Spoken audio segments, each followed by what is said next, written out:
Welcome to this video of seeing the perspective of tail strike of aeroplanes from a pilot's eye.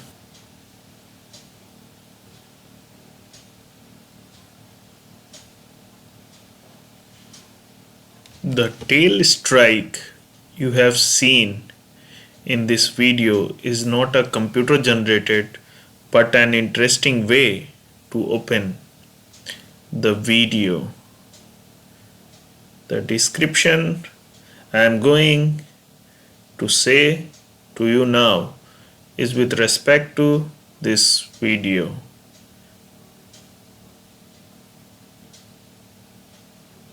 Someplace to give us an interesting way to open this video.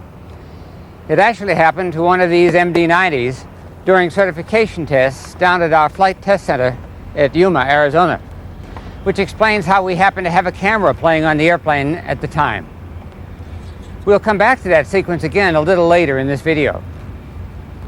The Douglas Flight Operations Department has recently completed a review of a number of transport tail strike events. The purpose of this study was to help us to understand the tail strike phenomenon better, and perhaps to see if there was some characteristic in the airplane or some technique or procedure in use by the flight crew that makes it more likely that they'll strike the tail. In the study, we reviewed the actual flight recorded data on a number of actual tail strikes. And this video is a report of what we found out. For openers, it's probably safe to say that all transport class aircraft are somewhat vulnerable to striking the tail. The physical geometry of the airplane, and particularly the length of the fuselage, puts the tail at risk.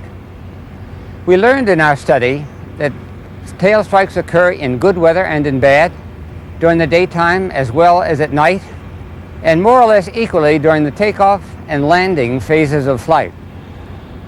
This is an area where the model aircraft may make a difference. It does appear that some models are more susceptible to striking the tail on takeoff and others on landing. We also learned, perhaps not surprisingly, that pilot experience plays an important role.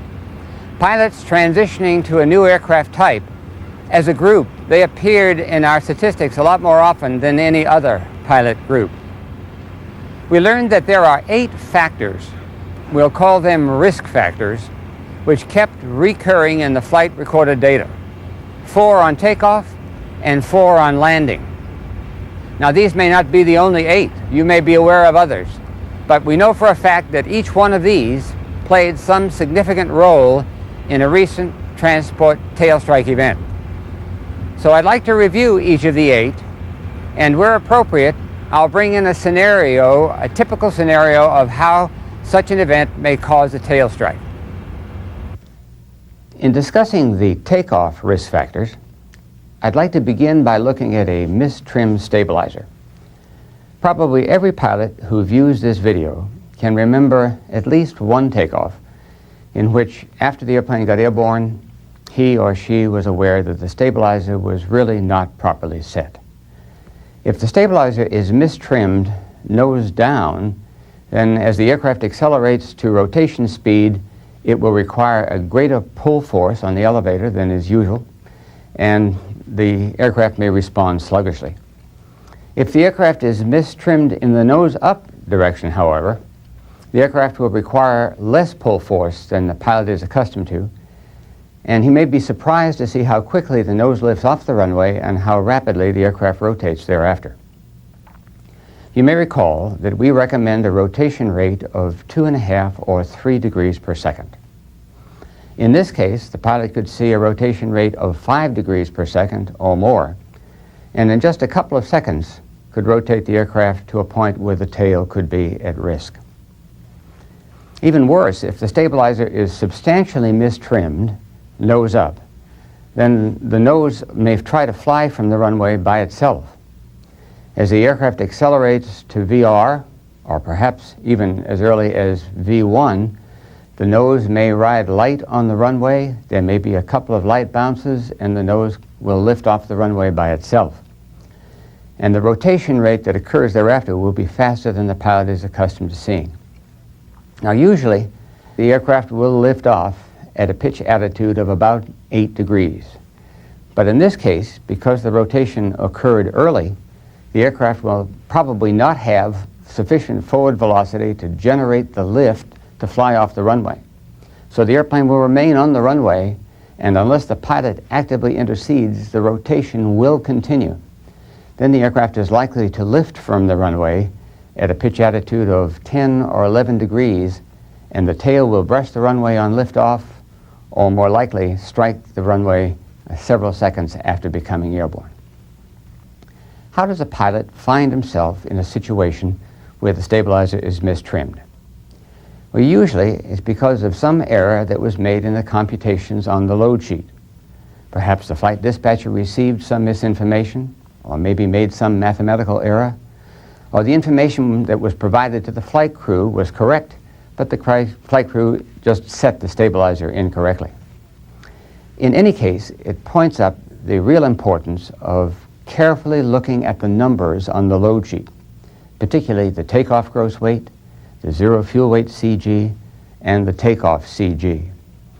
After we've made a few takeoffs in this weight range, we know about where the center of gravity usually lies and approximately where the stabilizer trim should be set.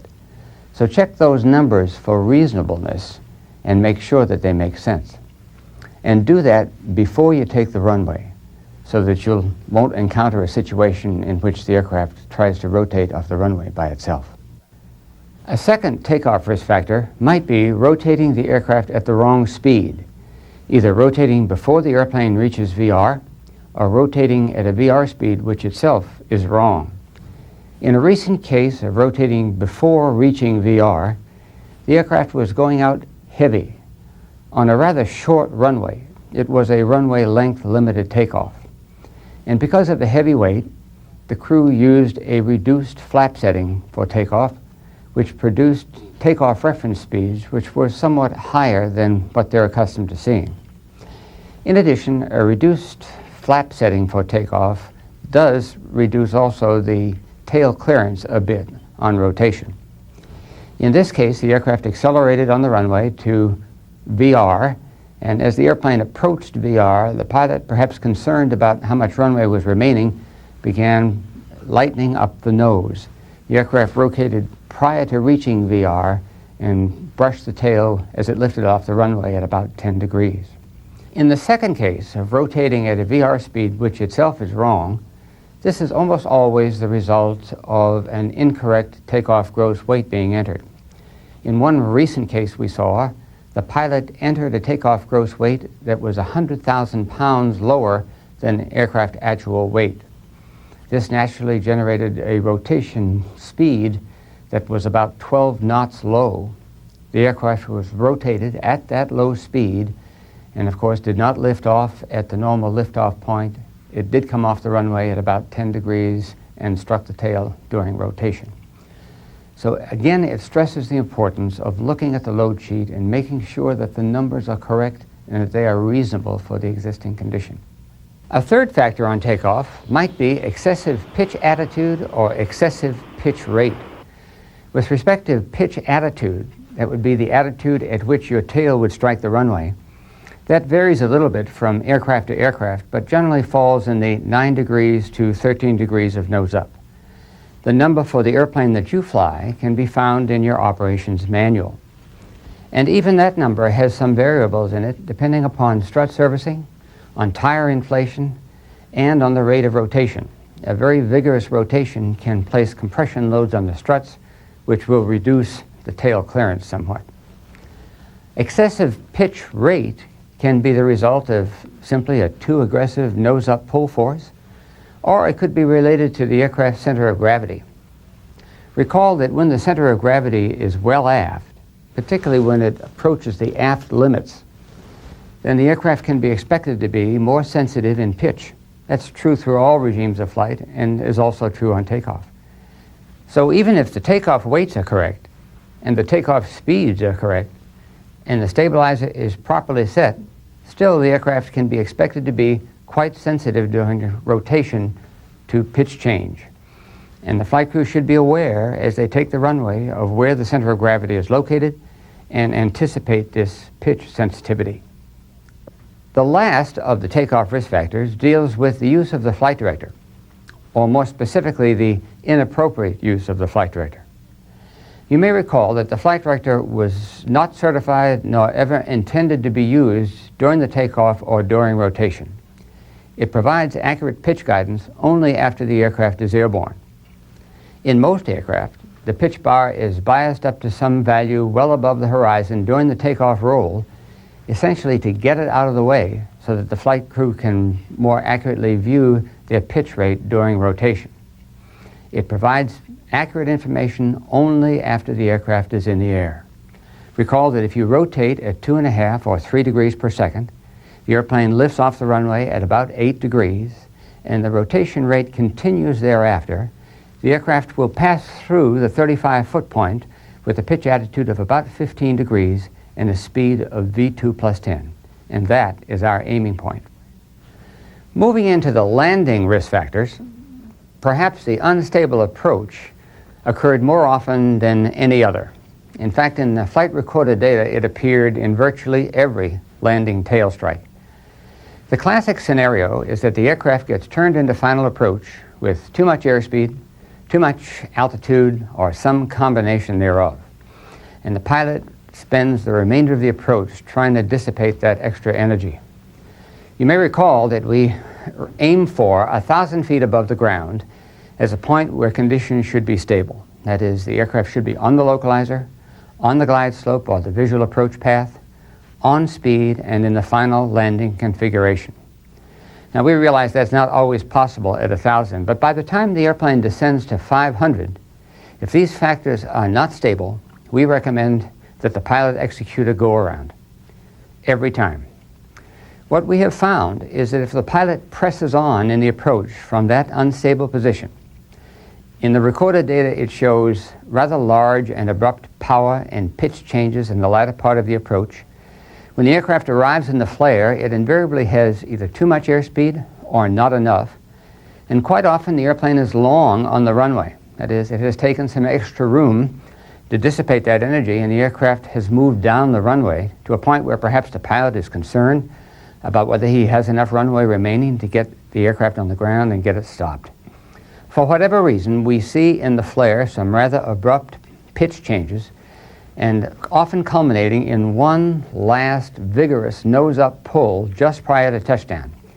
This frequently rotates the airplane into the runway, the main landing gear contacting the runway while the nose is coming up rather rapidly. And unless the pilot actively intercedes at that point to limit the pitch attitude, the aircraft is likely to keep right on rotating until the tail strikes. Bear in mind also that on touchdown, with main gear spin up, the ground spoilers deploy. When they do, the lift pattern on the wing changes and the center of lift moves forward, adding yet another mild additional nose-up pitching force to those that already exist. A second risk factor during the landing would be trimming the aircraft in the flare. We know that pilots are trained to trim the airplane throughout the flight and through the approach, which is appropriate. But when the aircraft arrives in the flare, trimming is risky. What we find is that it's easy to over-control the trim, or perhaps to over-control the elevator when the stabilizer has been retrimmed, and accidentally stop the rate of descent completely, sometimes at a point 10, 15, 20 feet above the runway.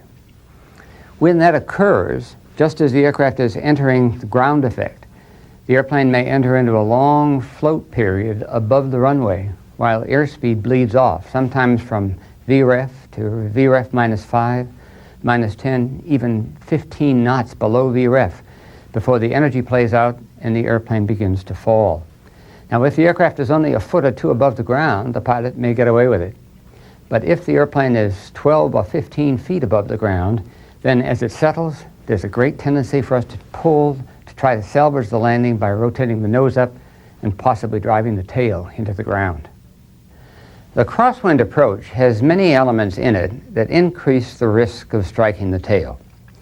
Let me set up a scenario where the aircraft is flying an approach into a strong direct crosswind 90 degrees at 20 or 25 knots. On this approach, the aircraft is established in final with the correct amount of crab so that the aircraft is tracking directly down the extended runway centerline of the runway. Several things may become immediately apparent. One is that the ground speed is rather high. The closure rate on the runway is more rapid than perhaps the crew is accustomed to seeing, this because there's no headwind component to the existing wind. In addition, at this high ground speed, it's necessary to maintain a higher than usual rate of descent, perhaps 7, 8, even 900 feet per minute. And in order to keep the aircraft from accelerating on the glide slope, the thrust is likely to be well back, approaching idle in some cases. Now, into this situation, the pilot descends through 150 to 200 feet and applies the crosswind correction, the forward slip maneuver, where he applies rudder to line up the fuselage with the runway centerline, simultaneously lowering the upwind wing to compensate for the tendency for the aircraft to drift. The forward slip maneuver, by definition, results in a cross-controlled condition. Rudder in one direction, aileron in the other, invariably results in a loss of lift and an increase in drag. And there begins a subtle increase in sink rate at this point, which is already on top of a rather high descent rate. This may not be apparent until the aircraft approaches the flare. With the power manually spooled back, or with the auto throttles in use and the auto throttles in the retard mode, then a quick application of thrust may not be immediately available to check the rate of descent. Now let me throw in one more curveball, and that is the wind. We have all seen cases in which, when the aircraft descends through about 100 feet, the effects of the wind begin to play out. And that 90-degree crosswind, in the worst scenario, may in fact roll back to a quartering tailwind. And the velocity may change, resulting in a net loss of lift at a critical moment in the flare. All of the above may tend to come together in the last 10 seconds of flight, and the pilot may get the sensation that the bottom is falling out. There is then this inclination to try to recover by pulling back briskly on the yoke. Let's look at that just a moment. When you apply a vigorous nose-up pull in the flare, you in fact download the tail, and the wing reads that as increasing aircraft weight. The airplane essentially just got heavier. In this case now, in order to check the rate of descent, additional lift would be required, and the additional lift is simply not available. The aircraft may rotate nose up, it will not check the descent rate, and in fact may actually increase the rate of descent and place the tail at risk. So crosswind approaches require special care in controlling the descent rate and in controlling thrust to ensure that thrust is available to help if the descent rate increases. The last of the landing risk factors is really a go-around risk factor.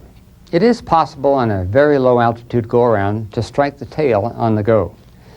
You recall that the flight director will provide pitch guidance during the go-around, and thrust will be added to ensure a normal flight path. However, it is also possible to rotate the aircraft so aggressively into the pitch bar, and if the thrust response is not fast enough, end up in a nose-high condition where the tail is at risk. In summary, let's review the lessons we've learned from actual tail strike events which have occurred in the past. A mistrimmed stabilizer, errors in the takeoff weight or CG can produce an error in the stabilizer trim setting that will set the stage for a tail strike on rotation. Rotation before VR, or rotating at a VR which itself is wrong because the wrong takeoff weight is used, places the tail at risk. Rotating at an excessive pitch rate, especially when the CG is aft, can bump the tail. Using the flight director pitch bar as a target during rotation can pull the nose up so rapidly that the tail hits. Unstable approach, Chasing airspeed and altitude with excessive pitch and power changes is the greatest single cause of tail strikes. Trimming in the flare or any other pilot technique that produces a long floating hold-off sets the stage for a last-minute drop-in touchdown, the second most common tail striker. Crosswind approaches, especially with gusty, quartering tailwinds, may create a high sink rate late in the flare. A last-minute pull may drive the tail into the ground. And finally, a go-around occurring very late in the approach. Following the flight director pitch commands must be carefully tempered to coincide with increasing thrust to ensure that a safe attitude is maintained. In closing, if we carried away one important message from our study, it's that we need to enhance our sense of situational awareness, particularly our attitude awareness, when we're operating on or near the ground. And this is especially true when we're transitioning to a new aircraft type, when we're still developing our visual sense of attitude and height above the runway.